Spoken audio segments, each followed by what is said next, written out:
அண்ணே இது என்னன்னு கொஞ்சம் பார்த்து சொல்லுண்ணே. பரத் ரூம்ல வரத்து உன்னை வேணா ரூமுக்கு கூப்பிடாண்டா. படிக்க தெரிஞ்சா படி. இது பரத் ரூம்ல பவித்ரா ரூம். தங்கச்சி சேர்ந்துருக்கு. என் தங்கச்சி இவனுக்கெல்லாம் மெசேஜ் பண்றாளா? என்ன டேஸ்ட்னே தெரியல இந்த பிள்ளைகளுக்குலாம். கருப்பா இருக்க பையனுக்கு தான் கல்யாண பொண்ணு கிடைக்கும். there is no space for new message வருது. அப்புறம் என்ன ப்ரோ? அப்படின்னா முகரைக்கு யாரும் மெசேஜ் பண்ண முடியாதுன்னு அர்த்தம். அனுப்புறோம் போய் கேளு. இங்க வந்து ஏற பொழந்துற போறேன்.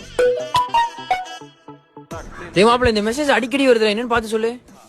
பேண்டியலோ மாப்பிள, நீங்க பேண்டியலா பேலலையான்னு கேக்குறாங்க மாப்பிள. நான் பேண்ட என்ன பேலாட்டி போனா அவனுக்கு என்னடா? எல்லாம் ஒரு சின்ன வெரிஃபிகேஷன் தான் மாப்பிள. வெரிஃபிகேஷனா? ஓ மாப்பிள இது 50% அலர்ட்னு வருதுடா. அப்படின்னா நீங்க 50% பேண்டியன்னு அர்த்தம். இன்னும் 50% எப்ப பேலியன்னு கேக்குது. அதுதானா இது?